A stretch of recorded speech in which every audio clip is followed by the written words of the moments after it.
Guitar players are stupid. You want proof? Well, this video is about 6 different guitar myths that we've all been buying into for decades. Just play the damn thing. Myth number 1. It's cold outside. I'm gonna wait until this here guitar comes up to room temperature before I take it out the box and play it. Yeah. Don't want nothing bad to happen to it. I personally own almost 50 guitars and have owned plenty more than that over the years, plenty of which have been shipped to me in cold weather conditions.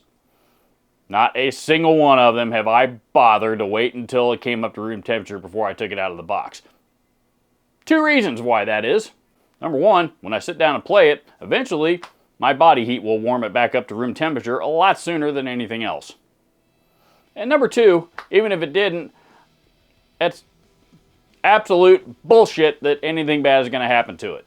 Next time you go into your favorite local guitar shop, ask them what the newest guitar is that they got in their entire inventory.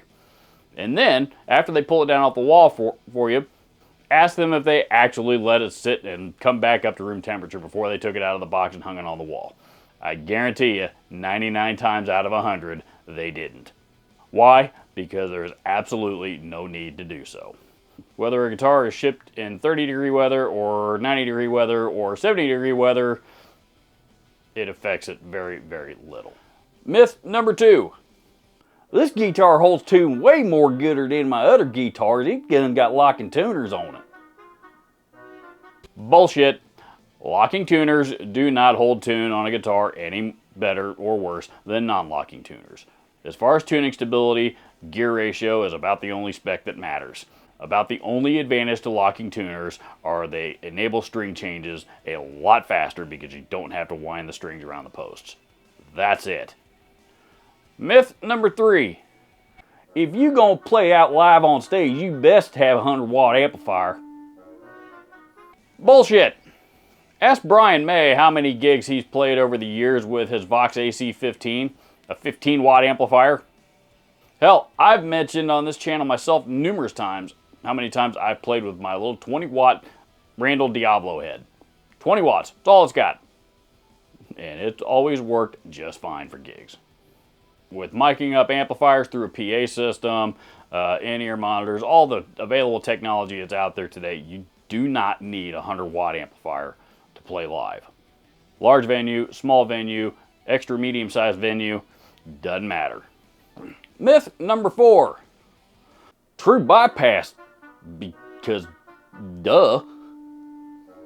Okay, this one's been beat to death forever now, and there are still plenty of dumbass guitar players out there that think that there's some, something magical, that a true bypass circuit in a guitar pedal does to their guitar tone. Newsflash, there isn't. There's also the common misconception, aka myth, that true bypass pedals are the only way to go when actually preserving your guitar's tone through the signal chain. Bullshit. There comes a point in a guitar tone signal path that too much true bypass will cause you to lose high end because eventually the high end frequencies begin to get filtered out. Not necessarily a problem for everybody, but if you find yourself lacking treble, that is why you want to find yourself a nice solid mix of true bypass and buffered bypass signals, because the buffered bypass signals actually boost the signal back up as it's moving through the chain. Me personally, I don't even remember the last time I built any pedal board and paid the slightest bit of attention to how many true bypass circuits I was incorporating versus buffered bypass. Doesn't matter to me one bit. None.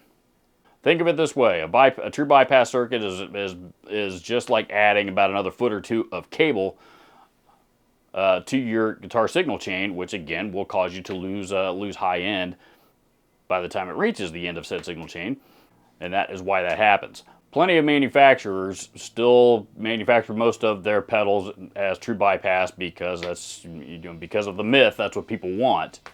But the truth is, having all of your pedals running true bypass circuits is not only completely unnecessary, it's absolutely not recommended at all. Number 5. Expensive cables sound way much more gooder than cheap cables. Here, let me show you. I can prove it. This cable right here is a Mogami Gold Series instrument cable. This cable costs 70 or 80 bucks. This cable right here is a Rapco Roadhog cable. This cable costs about 20 bucks, maybe. If I plug these in and A/B them, and I'll even be happy to do this in another video if you really want to hear it, but if we A/B these side by side from a tonal standpoint, we're going to hear very little, if no difference whatsoever. None. Yes, the alloys on the inside are a little bit different. The alloys used to produce this one are technically a little bit higher end than what are used in this cable. Yes, that I will concede. And you might hear a slight difference in really long runs of each of these cables. But generally speaking, you're not going to, the amount of difference you are going to hear from this cable to this cable is going to be minimal at best. The difference in price with these is build quality. The difference in price with just about any cheap or mid-price cable versus any high-end cable is almost always going to be build quality. What do I mean by that? These I got to replace every now and again. These, I've had this cable for for well over 10 years now. Still works just fine, and I've got tons of other Mogami cables. I've never had to replace one, actually. Never. The only time I've ever had to replace a Mogami cable is if one got lost or stolen. That's it. They're extremely well-made cables, and I've never shorted one out, ever. And even if I did, they have a lifetime warranty. But that's beside the point. Extremely well-made cable. 70 bucks worth of well-made cable, you can be the judge of that on your own. But that does not mean that this is in any way, shape, or form an inferior cable. Build quality, not tonal quality. Myth number 6. Handwired gear is way much more gooder than them PCB computer chip boards. Especially them ones coming out of China. I'll tell you what, your beloved 5150, be it PV era or EVH era, or your beloved Mesa Boogie dual rectifier, or take any of those amps and compare the hand-wired version to the PCB version. Oh wait, that's right, none of those amps actually come in a hand-wired version. Oh yeah, those are only PCB amplifiers. Maybe amps built with PCBs aren't quite so bad after all. Look, I get it. And this is really in reference to like vintage hand-wired, pedals and amps and stuff like that. Those old hand-wired Fender Twins and stuff like that. I get it. But the major advantage of hand-wired amps is they're much easier to replace. If an amp with a PCB in it goes out, the board itself is usually pretty expensive to replace. That's if you can even track down the board to begin with. I get all of that. But number one, hand-wired amps and pedals are usually way more money because they're far more labor intensive to produce. And number two, for as long as I've been doing this, I've never seen a PCB go out on an amplifier. Never. Not saying it hasn't happened, but it is extremely rare. Extremely rare. Usually if something goes out on a PCB based amplifier, it's not the PCB itself.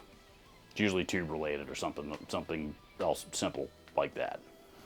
So there we have it. I wanted to do this video because I mentioned a few weeks back when I did the demo on this guitar that I did actually let this guitar come up to room temperature after Zager Guitar sent it to me.